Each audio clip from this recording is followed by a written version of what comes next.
Le journal de 19 h de Public Sénat, toute l'actualité politique, parlementaire. Bonsoir à tous. Voici les titres de ce jeudi. Le camp DSK sous les assauts de la droite et d'une partie de la presse qui l'épingle sur son train de vie. Débat à suivre dans le 19 h sur l'argent, les riches et la politique. Nouvelles révélations embarrassantes pour le laboratoire Servier. Il connaissait dès 1995 la nocivité du Mediator, mais l'a caché pendant plus de 10 ans. Invité du journal, le sénateur François Autain, président de la mission d'information sur les médicaments aux 2000 morts.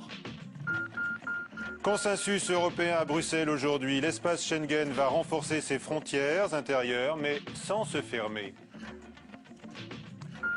Il persiste et signe ce matin même dans une interview au Progrès de Lyon. Heureux, dit-il, d'avoir froissé le politiquement correct. Mais ce soir, il fait un mea culpa. Laurent Wauquiez dit regretter dans un communiqué l'interprétation de ses propos sur le RSA et affirme qu'il se taira désormais sur le sujet, du moins jusqu'à la convention de l'UMP. Le 8 juin, le chef de file de la droite sociale dit également avoir fait part de ses regrets à François Fillon, le Premier ministre, qui, on le sait, l'a recadré à plusieurs reprises depuis le début de la semaine.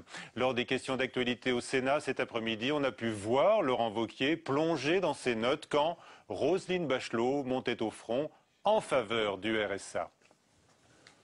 Ce système est perfectible, bien sûr, et nous y employons. C'est ainsi que, effectivement, en cette période de crise, de sortie de crise, il faut augmenter les mécanismes d'insertion. Il était un peu normal que cette insertion professionnelle soit moins réalisée que le revenu de subsistance. C'était tout à fait compréhensible. Il faut simplifier le dispositif. Le RSA est une grande avancée du quinquennat de Nicolas Sarkozy. Nous en sommes fiers et nous allons le conforter.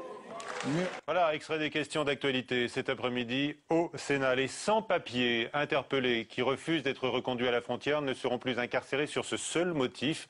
Le ministère de la Justice prend acte dans une circulaire d'un arrêt de la Cour de justice de l'Union européenne. La France entend néanmoins continuer à mettre en œuvre les mesures de rétention ou de placement en garde à vue pour les étrangers en situation irrégulière, mais en cas de fraude avérée ou de violence. Un consensus à Bruxelles pour élargir les possibilités de contrôles nationaux au sein de l'espace Schengen. Claude Guéant se dit ce soir pleinement satisfait. Marie Brémaud. À demi-mot, l'Europe rétablit la possibilité des contrôles aux frontières. Et seulement en tout dernier recours et dans des conditions très clairement définies, nous verrons s'il est possible de réinstaller temporairement un contrôle aux frontières. Mais cela doit être très clairement réglementé. Une possibilité offerte à titre exceptionnel dans le cadre de situations d'exception. Et ce sont en fait les vagues de migrants aux portes de l'Europe depuis le début des printemps arabes qui font vaciller l'un des piliers de la construction européenne, la libre circulation des hommes. Ce qui se passe dans le Sud est une source de grande préoccupation. Et spécialement maintenant que nous avons vu des vagues de réfugiés libyens traverser la Méditerranée. Ces vagues sont très différentes des précédentes, qui étaient principalement composées de travailleurs migrants en provenance de la Tunisie, à Lampedusa. Déjà depuis quelque temps, de sacrés coups de canif ont été donnés à Schengen. Hier, le Danemark annonçait sa volonté de rétablir des contrôles douaniers, officiellement pour lutter contre la criminalité. Il y a un mois, c'est la France qui fermait sa frontière avec l'Italie, provoquant la colère du gouvernement Berlusconi. L'Italie, la Grèce et l'Espagne sont en effet submergées par l'arrivée des migrants en quête d'une vie meilleure, mais cela ne date pas d'hier.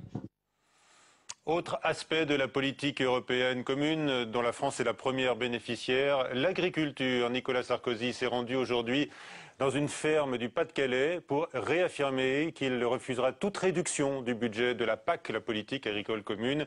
Si on ne veut pas comprendre ça, eh bien la France bloquera, a-t-il dit, ou encore ma capacité à accepter un compromis, c'est 0 plus 0. L'urgence aujourd'hui pour les agriculteurs, c'est la sécheresse avec les premières mesures limitant l'irrigation dans certains départements comme l'Eure. Julie Hulin. Craquelé, des agriculteurs en détresse, une terrible sécheresse sévit en France depuis le début du printemps. Une année 2011 inhabituelle avec un mois d'avril le deuxième le plus chaud depuis 1900. Plus de 60% des nappes phréatiques connaissent aujourd'hui un niveau inférieur à la normale. Principales régions concernées, le bassin parisien, le sud-ouest, la Beauce et la Garonne. Nous avons pris d'ores et déjà un certain nombre de décisions. Sur le plan départemental, les préfets prennent dès à présent des mesures de restriction, en commençant bien évidemment par les usages les moins prioritaires, à savoir le remplissage des piscines privées ou le lavage des voitures. Objectif, privilégier les agriculteurs. À la demande du principal syndicat agricole, la FNSEA, le ministre de l'Agriculture, Bruno Le Maire, a autorisé les éleveurs à disposer de toutes les jachères disponibles pour nourrir le bétail. Une initiative approuvée par les sénateurs de tous bords. Je pense qu'il faut être solidaire de nos agriculteurs. Et les conseils généraux le seront aussi. Moi, en tant que président du conseil général, chaque fois qu'il y a eu des difficultés, nous avons été à leur côté. Mais il est vrai que nous sommes dans une situation très exceptionnelle et qu'il ne faut pas attendre d'être devant le fait accompli. Dès lundi, un comité sécheresse se tiendra au ministère de l'Agriculture et ce, toutes les 2 semaines. La FNSEA a, elle, mis en place un groupe pour travailler sur de futures réserves d'eau, tout en croisant les doigts pour que la pluie fasse son retour. Le Sénat a adopté à l'unanimité aujourd'hui et en première lecture le projet de loi organique permettant la création d'une collectivité unique en Guyane et en Martinique. Cela permettra aux assemblées élues d'exercer pleinement leurs compétences. Présentation aujourd'hui à la presse des 2 boîtes noires du vol Rio-Paris. Les enquêteurs sauront lundi si elles peuvent encore être décryptées après près de 2 ans au fond de l'Atlantique. On le voit, les boîtes noires sont conservées pour l'instant dans des conteneurs remplis d'eau pour les maintenir en état.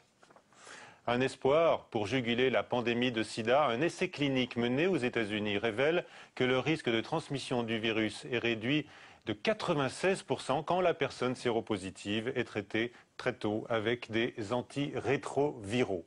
Le premier invité du 19h, François Autain. Nouvelle révélation sur le coupable camouflage du laboratoire Servier.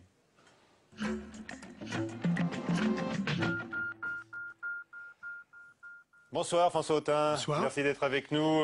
Je le rappelle, vous êtes sénateur du Parti de gauche et vous présidez la mission d'information sur le Médiateur. Comment est-ce que vous réagissez à cette révélation du Monde ce soir sur la base donc d'un rapport de sa filiale britannique? Servier connaissait la nocivité du Médiateur depuis au moins 1995.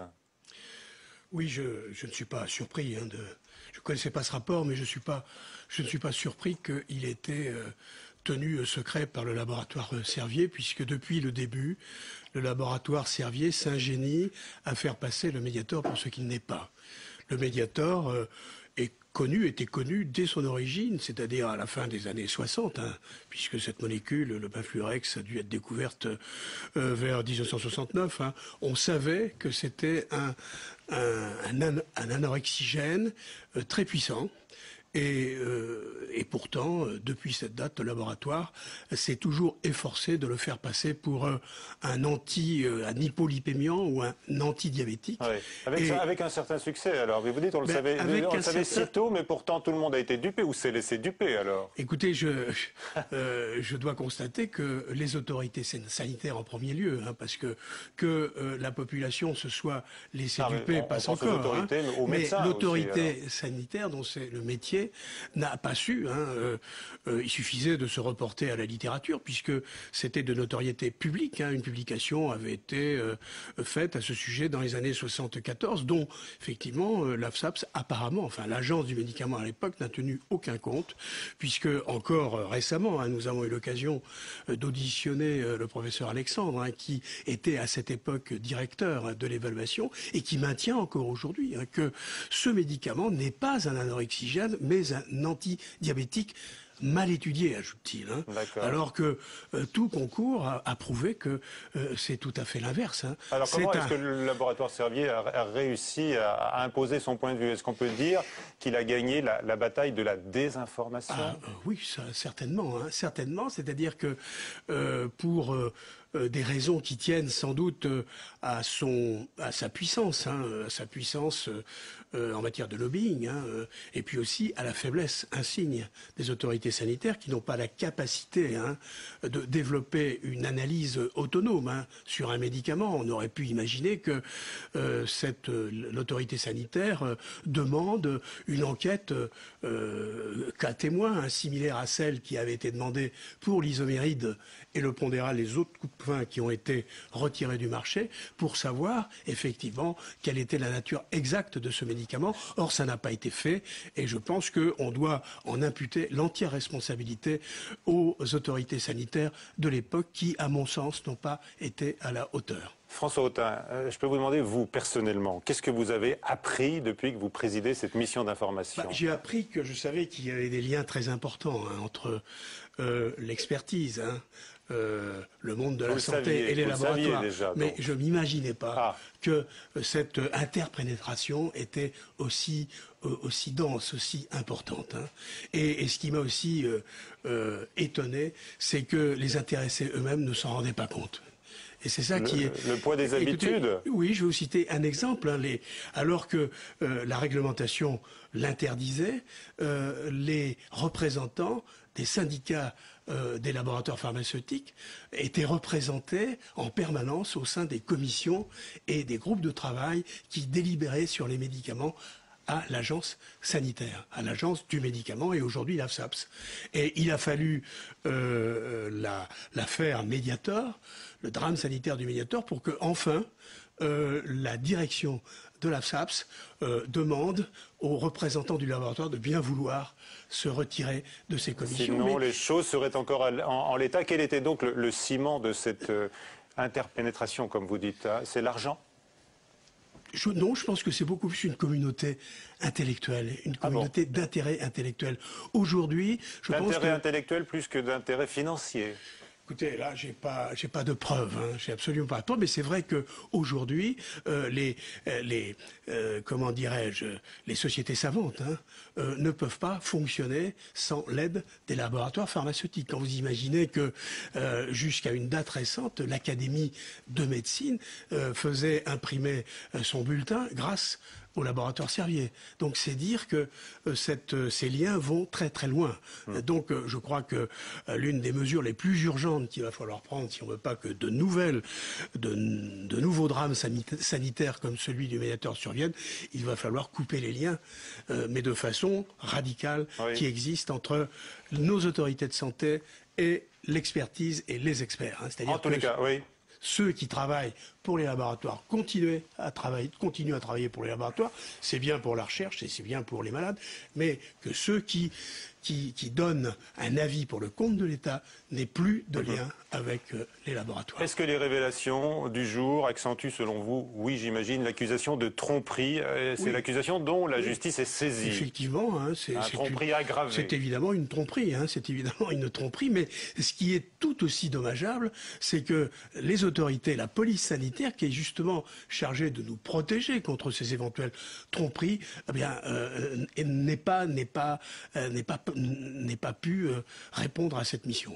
C'est ça qui est, je crois, aussi très inquiétant et très dommageable. D'accord. Alors on regarde quand même beaucoup ce qui se passe ou ce qui va se passer du côté de la justice maintenant, François Autain. Mais je vois que les avocats des victimes redoutent le renvoi d'un procès dans 20 ans. Est-ce que vous avez des craintes? On dit que le parquet freine. Oui, alors en ce qui concerne la procédure qui est en cours, je crois que les laboratoires Servier sont accusés de tromperie. Et je crois qu'il y a une procédure, une action qui est en cours et ceux qui sont à l'origine de cette action craignent que le dépaysement de cette action, de Nanterre à Paris, en l'espèce, risque de renvoyer au calendrier grec la décision de justice qui normalement devrait conclure, suivre cette action. Vous avez des inquiétudes vous-même là-dessus? Oui, j'ai effectivement des inquiétudes. J'ai effectivement des inquiétudes et je pense que ce transfert, ce dépaysement est un mauvais coup qui est porté au déroulement normal. Oh, ça, je ne saurais non, vous dire. On dit que c'est le parquet je ne saurais vous dire, c'est le parquet, oui, le dossier et qui refuse la citation directe. Vous répondez à ma question, oui, c'est le parquet, mais je pense que le parquet n'a aucun intérêt dans cette affaire. Donc s'il a pris cette décision, c'est pour des raisons techniques. Je crois que c'est un effet collatéral, quoi. Mais je pense pas que l'origine ce soit de vouloir que ce procès ne se plaide pas, quoi. Non, votre rapport est attendu au mois de juin, c'est ça? Fin juin. Début juillet. Plutôt juillet. Oui, il sera rendu public début juillet. D'accord. Voilà.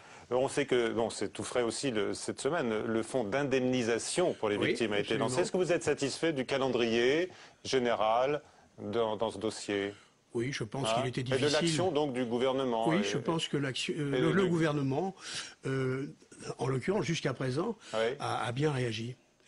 Je crois que, il reste encore du temps, mais jusqu'à présent, je porte un jugement positif sur l'action du ministre de la Santé. Et pour quelqu'un de l'opposition, c'est inhabituel. Mais c'est inhabituel, mais ça ne vous coûte pas de le dire. Oui, voilà. Vous pouvez rendre hommage à la détermination de Xavier Bertrand. C'est ce que vous faites, François Autain. Absolument, oui, je dois le reconnaître. Je dois le reconnaître, mais il est possible que je sois déçu dans les mois qui viennent, parce que la force des laboratoires pharmaceutiques est telle que les meilleures volontés, quelquefois, n'ont pas pu atteindre les objectifs qu'elles s'étaient fixés. Alors j'attends de voir, mais en tout cas pour le moment c'est possible. Alors le seul bémol en ce qui concerne ce fonds d'indemnisation, c'est que malheureusement je pense que ça prive les victimes de pouvoir continuer devant la justice à poursuivre le laboratoire pour le cas où le montant du dédommagement aurait été estimé insuffisant. Et ça, on peut le regretter. Très bien. Merci beaucoup, François Autain, d'être venu ce soir avec nous. Autre sujet, l'argent, les riches, la politique. DSK, Dominique Strauss-Kahn, sous le feu des attaques ou du moins de l'investigation patrimoniale de la presse après l'épisode de la Porsche. Alors s'agit-il d'une sortie de route d'une machine qui semblait parfaitement huilée? Tam Tranui. Dans la ligne de mire des médias. Depuis que DSK a été photographié montant dans une Porsche lors de son séjour à Paris fin avril, c'est la déferlante. Les unes et éditos consacrés au train de vie du directeur du FMI se multiplient. Dans France Soir, on s'intéresse à la garde-robe et aux costumes à 35 000 € achetés à Washington. Dans l'Express, c'est le patrimoine immobilier qui intéresse. Dominique Strauss-Kahn a commis une erreur de communication, mais celle-ci vire à la faute politique à l'approche de l'élection présidentielle. Peut-on être le candidat de la gauche et ostensiblement riche? Bien sûr, DSK n'est pas le seul à avoir de l'argent parmi les candidats. Entre Nicolas Hulot, l'homme de télé et d'affaires, l'ancien avocat Jean-Louis Borloo, ou Nicolas Sarkozy qui clame vouloir faire de l'argent après l'Élysée. Mais le train de vie de Dominique Strauss-Kahn reflète aussi l'une de ses faiblesses. Auréolé par le prestige de son poste au FMI, l'éventuel candidat socialiste appartient au monde de la finance internationale, un peu loin des préoccupations des citoyens français. Bref, la version mondialisée de la gauche caviar. Le bling-bling changerait-il donc de côté?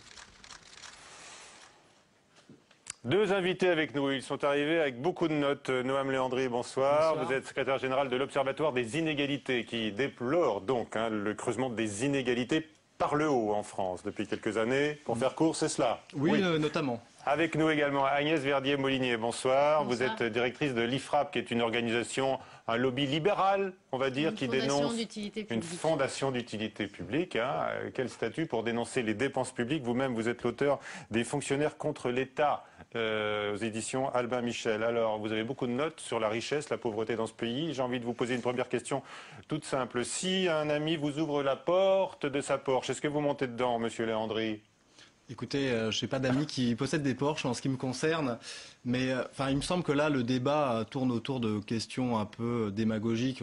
Qu'est-ce que ça importe de savoir s'il possède ou s'il conduit une Porsche? Quel est l'intérêt, je dirais, en termes de programme politique? Qu'est-ce que ça signifie? En termes d'image, manifestement, ça a du poids. Il est plus intéressant de savoir qu'il gagne 30 000 € par mois, comme le président de la République, comme le Premier ministre. Et je pense que voilà, ça permet de savoir. On a compris. Pas de volonté de votre part d'accabler donc DSK ni ses amis qui roulent en Porsche. Et vous, Madame Verdier-Molinier, vous montez dans la Porsche? Je suis sur la même ligne, c'est-à-dire que je trouve que c'est pas vraiment ça le sujet. Le sujet, c'est plutôt comment faire de la richesse en France, comment créer plus de croissance, comment créer des emplois. Ça, c'est un vrai sujet. C'est peut-être pour ça que ça cristallise actuellement toutes les réactions. C'est-à-dire que oui, il y a de la jalousie. Pourquoi? Parce qu'il y a un sentiment que l'ascenseur social est cassé. Et ça, c'est quelque chose qui doit tous nous préoccuper. C'est-à-dire comment on fait pour faire rêver et se dire que oui, c'est possible pour tout le monde de s'enrichir. Je veux dire, vous êtes tous les deux sur la même ligne alors. Vous êtes tous les deux d'accord pour dire que l'ascenseur social est cassé dans le pays? Tout à fait, c'est ce qu'on avait publié déjà sur notre site internet qui est inégalité.fr.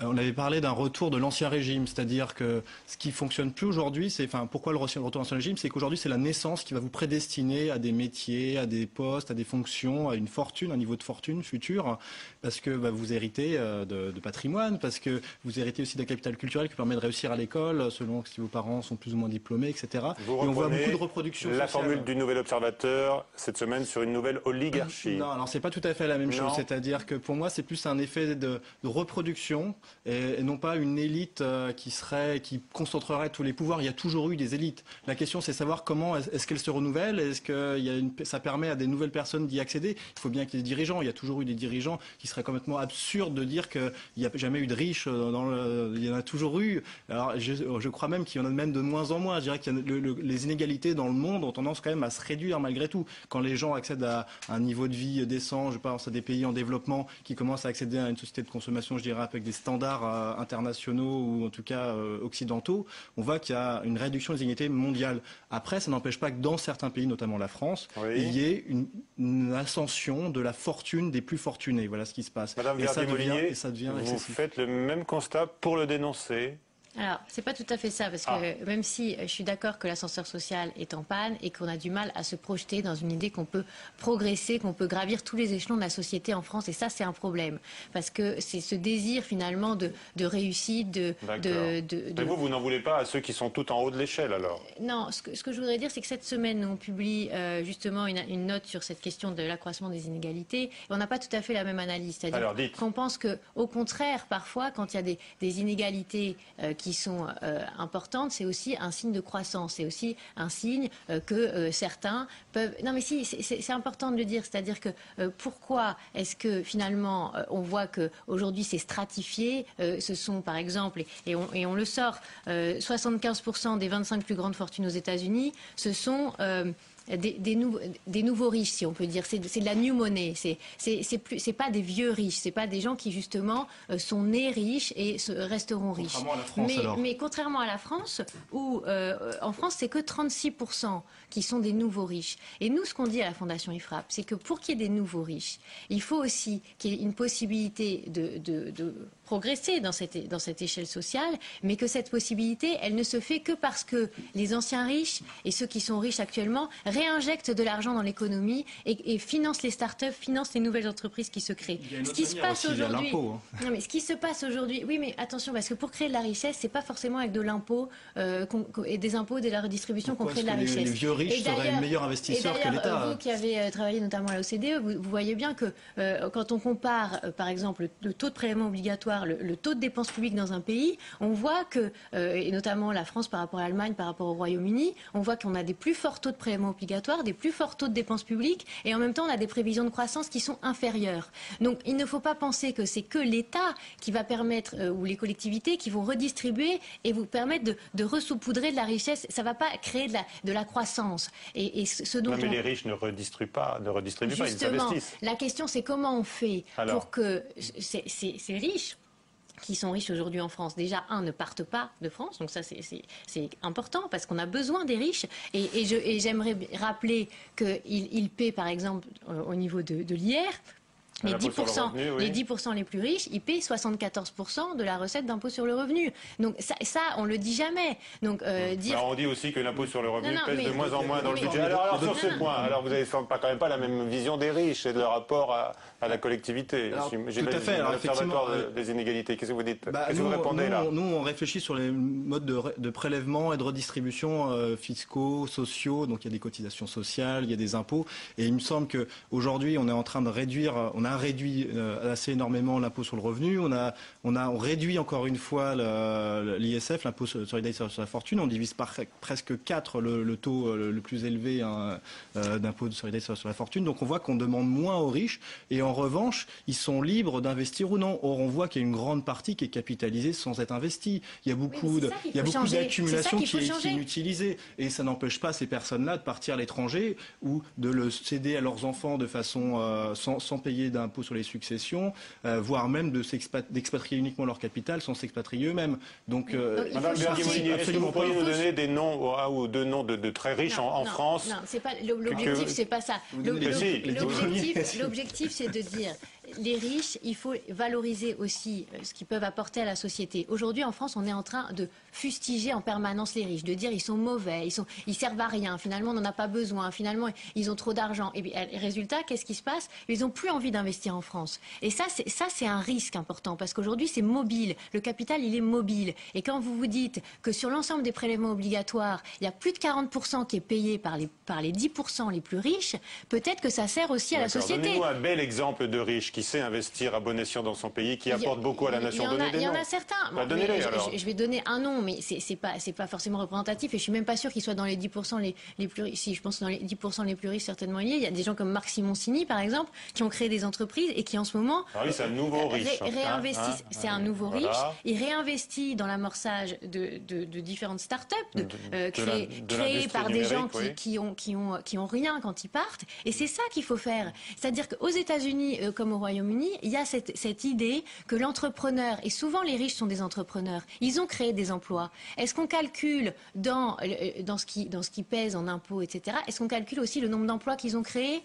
Non, on ne le dit pas. Donc il faut se poser la question. Vous en tenez compte, vous, Noam Léandri, dans vos statistiques de l'Observatoire des inégalités? En quoi ce que j'arrive pas à comprendre, c'est en quoi ça expliquerait un tel écart de revenus, je dirais, entre ceux justement qui sont leurs employés, qui gagnent 1 SMIC, 2 SMIC, 3 SMIC maximum, comme 90% de la population en France, et puis ces personnes qui effectivement bénéficient des produits de ce travail Quand vous parlez du creusement des inégalités, au sein d'une seule quand vous parlez du creusement des inégalités, vous ne regardez que le dernier centile, grosso modo. Non, mais est-ce que vous ne croyez pas que ça créerait plus de croissance? Écoutez-le, est-ce que vous ne croyez pas que ça créerait plus de croissance, justement, qu'une partie de cette valeur ajoutée créée par les emplois, créée par les entreprises dans lesquelles ces personnes ont investi, soit plus généralement redistribuée, pas forcément par l'État, mais également par les salaires. Vous ne parlez que de la capacité d'investissement des riches. Là, il parle de la récompense de ceux qui travaillent pour les riches. Oui, eh bien, ça, c'est une question, justement. L'INSEE a dit, il n'y a pas très longtemps, qu'entre le revenu médian entre 2004 et 2008, il avait augmenté de 17 400 € à 18 300 €. Donc, on ne peut pas dire non plus que d'un côté, il y ait certains qui... d'un autre côté, là, vous dites que ça a augmenté de 3% en moyenne par an. En parallèle, les revenus le millième le plus aisé de la population a vu son revenu s'accroître de 40%. Donc, justement, ceux-là, il faut les garder sur notre sol et il faut faire en sorte qu'ils réinvestissent dans l'économie, qui réinvestissent dans les entreprises. Et là-dessus, il y a une question fiscale à se poser. Et nous, on se bat beaucoup à la Fondation IFRAP sur cette question. Comment on fait pour inciter vraiment ces personnes riches à réinjecter dans ces start-up et à pas mettre ça dans des niches fiscales qui servent à rien. Aujourd'hui, on est tous d'accord pour dire qu'il y a des niches fiscales, notamment par exemple dans les Dom-Tom, dans les Sofica, dans le Malraux, qui vont pas créer une activité extraordinaire. En revanche, dire on va créer un tuyau de la fiscalité du riche avec un pourcentage, donc ce sera pas pris en charge à 100% par la collectivité, et il va investir dans des nouvelles boîtes, ça c'est comme ça qu'on voit. Part de votre proposition à vous. Alors, je voulais juste rappeler quelque chose. Effectivement, vous parliez de l'impôt sur le revenu, etc. Il n'est pas étonnant que les plus riches payent une plus grande partie de l'impôt sur le revenu, puisqu'effectivement, ils ont des revenus plus importants. L'impression qu'ils payent rien du tout quand on entend simplement, je rappelle que les 10% les plus riches possèdent 50% du patrimoine en France. Les 50% de la population, ça représente moins de 7% du patrimoine. Vous voyez qu'il y a quand même un déséquilibre assez marqué.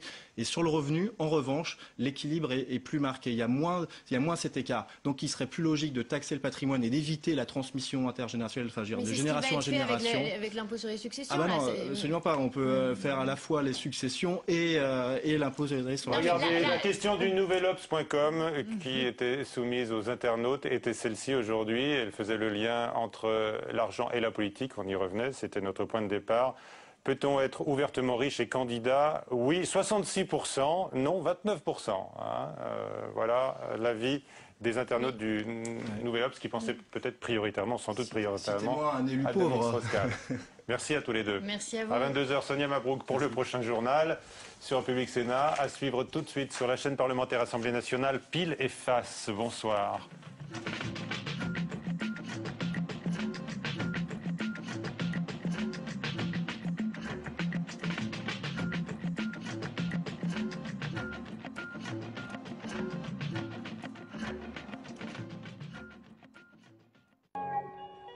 Depuis 10 ans, l'industrie française a perdu près de 700 000 emplois.